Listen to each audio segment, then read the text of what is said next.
Should you buy Metal Gear Rising Revengeance in 2022? As of late, or in the past few months, this game has been getting back into the gleam light, simply for its crazy and over-the-top story, its highly engaging gameplay, and just the amount of memes that you can make out of this game. So of course I was compelled to give it a go myself, not expecting anything too significant, yet the game was unexpectedly really good, and today we'll be going over whether or not you should purchase this game almost a decade after its initial release.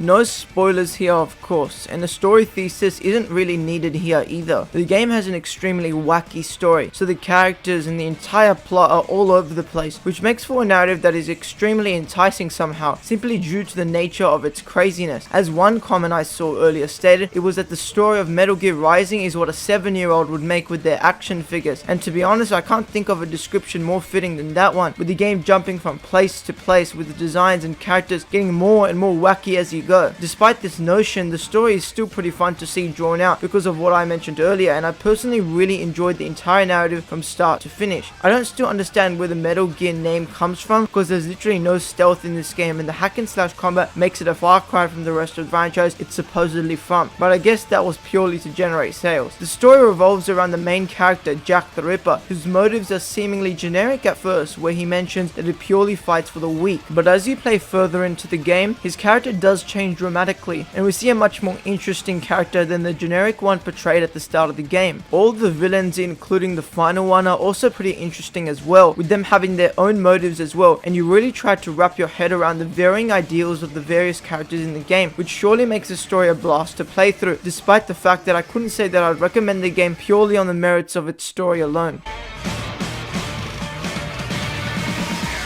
Now let's discuss the main factor of this game. That's of course going to be the combat scenarios, because it is a hack and slash game, so there isn't much else to discuss in terms of a gameplay standpoint. I think everyone here knows what a hack and slash game is, so there's no point in discussing what the genre entails. Essentially, it's just a bunch of killing and jumping around like a maniac, mastering up combos and moves that are absolutely insane and make for some of the most creative video game kills in general. The combat in this is utterly fantastic. I haven't played many hack and slash games other than maybe God of War 3 and Devil May Cry 5, which are fantastic hack and slash games, but Metal Gear Rising takes everything it can from all the other hack and slash games and franchises out there and just fuses it all together. The combat is just crazy, the combos on enemies are wacky, the different weapons you can use just create moves and combos that are so out of this world. The main facets of the gameplay is of course light and heavy attacks, which the player must mix up against the varying oddities of the enemies within the game in order to make sure they are effectively taking down their foes. Utilizing the conventions of both of these types of attacks helps the player muster up combos that will be most effective in taking out groups of enemies, or in the game's many boss fights where you probably need to get a little more creative to not use all your health pack. Where that creativity swells from is the game's parry system. The mechanic itself isn't anything too complex, and definitely isn't to be the standard of the Souls game for example, but the parrying systems can be used to stun lock your enemies, which is especially useful in the game's boss fights, where parrying literally becomes necessary if you want to survive. Mixing the attacks and the parrying system creates a combat system that is extremely intuitive and super fun. But to add to that, the game's main way of traversal is by utilizing the ninja run, which basically allows the player to mindlessly dash while automatically jumping over any obstacles in their way. Within this ninja run mode, the player can also slide and attack enemies as well, which is especially useful in particular scenarios where the enemy's hits are almost impossible to dodge. Now let's discuss the main facet of the gameplay, or the part of the game that is most unique, the incredibly enticing and interesting boss fights. I can't really show any gameplay of the boss fights without spoiling what's preceding it, so I'll just show the second boss fight in the game so you aren't spoiled on anything. The boss fights all utilize the parrying mechanic quite a lot, so the player has to be able to master the ability and has to probably do the fight several times until they understand the various attack patterns of the boss to truly beat the boss. For example, in the last boss fight there's also a mix of quick time events, so not being able to master when those will come will lead to you losing a lot of health, and in a lot of the boss fights the health packs won't come until you enter the second phase, so mastering the facets of the first phase is key in being able to beat the boss at hand. Parrying, utilizing the ninja run and attacking like that, sliding while in the ninja run mode to dodge any projectiles or jumping over obstacles within each boss encounter ensures that the player is able to effectively take down these foes. Overall, the gameplay of Metal Gear Rising Revengeance is utterly fantastic, and I had such a great time with it, so I'd recommend the game purely on how incredible the gameplay in its entirety really is.